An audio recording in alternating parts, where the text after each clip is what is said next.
Well, was the presidential candidate in 2023, not 2019, and hopefully in 2027 as well.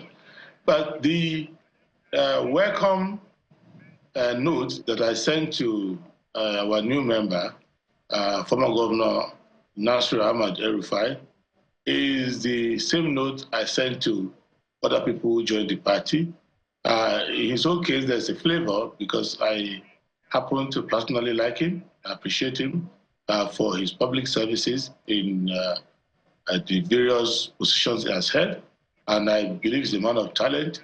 And I thought that that's an intellectual, technocratic addition to our team because our platform is about solving the social problems of the country.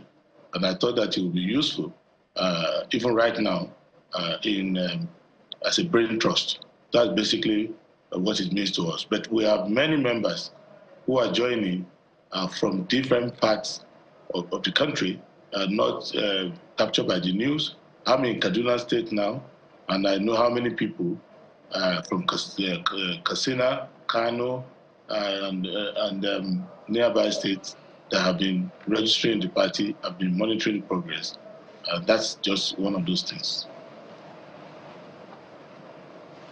All right, so let me just stay with you a bit, Mr. Adebayo. It was interesting to read your initial reactions to former Governor Nasir El-Rufai's defection yesterday, and you describe it as a vital addition to the SDP and indeed the beginning of the rescue mission, if I got you correctly, ahead of 2027. So it sort of adds to that conversation about the grand coalition for 2027. We'll talk about the grand coalition later.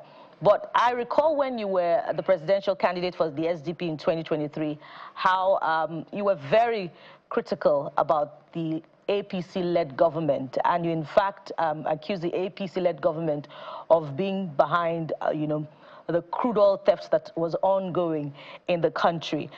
So former Governor El-Rufai is a critical part of was now until his defection, of the APC government. So how do you, align with somebody who would have been described as someone of a former strange bedfellow to the SDP?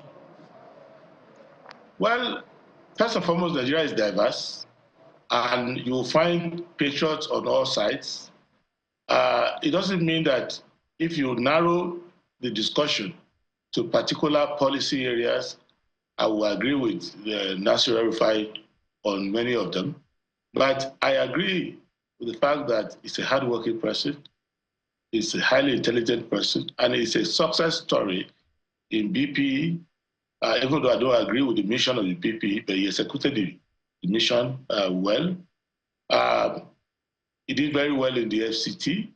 I would have done more social programs and other things if I was Minister of FCT, but he improved the FCT massively, and I don't think anyone has beaten his record since then.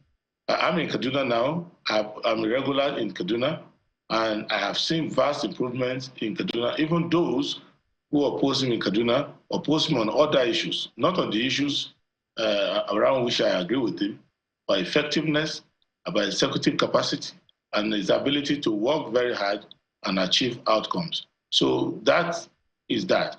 With respect to my criticism of the APC, it remains the same.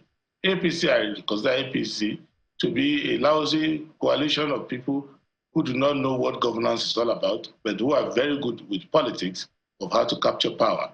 And when El-Rufai joined them, I thought that that was a loss to the more intellectual side of our society. And I'm not surprised that he had a head-on collision with them on many issues. But if you look at some of the intellectual focus that the party had, like if you look at the so-called El-Rufai committee in the APC, it was one of the few progressive ideas that they toyed with. But given the natural... Mr. Adebayo. Yes. Pardon me. Mr. El-Rufai prides himself as one of the founding fathers of the All Progressives Congress. So you don't consider him as as you say now, one of the lousy members of the party that was just interested in state capture without any ideas. No, no, you can accuse El-Rufai of anything. You cannot accuse him of lack of ideas. I can just say that he joined a lousy group of people, and he's learned his lessons now. But it doesn't mean that there are not people in APC who are intellectually gifted and who, in different circumstances, will have done better. I was describing them as a group. It doesn't mean that there are no intellectuals inside, but I disagree with their mission. I disagree with the way in which they use talent.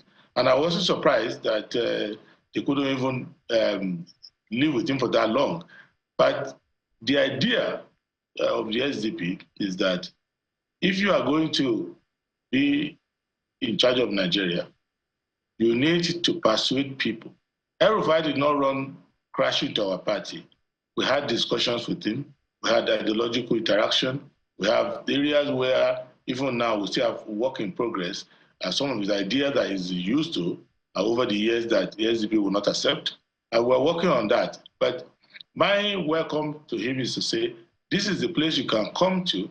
It's not that he's fit for every job in SDP or fit for every position in SDP, but with time, if we see that he's receiving information, because he has an intellectual curiosity, he has an ability to test new ideas, and he knows that we're very strong when it comes to social services. We're very strong in social intervention. We don't believe that you have to privatize everything. We believe that some aspects of governance should be left to the government. And we believe that the Nigerian people deserve the benefits of Chapter 2 of the Constitution. We'll be having conversations with him. But the fact that he's an APC person with whom you can have intellectual engagement, a majority of the rest, I don't think you can even fathom anything like that. So we're working on that, and don't be surprised if you hear in 2 weeks' time, 2 months' time, that Adebayo and El-Rufai disagree vehemently on an issue in SDP. I'm not saying we are now Siamese twins. What I'm saying is that he has what it takes to understand the SDP, and it's a hard-working person. And if we work with him, I believe that we can achieve specific outcomes that will be of benefit to the country. And that is our focus.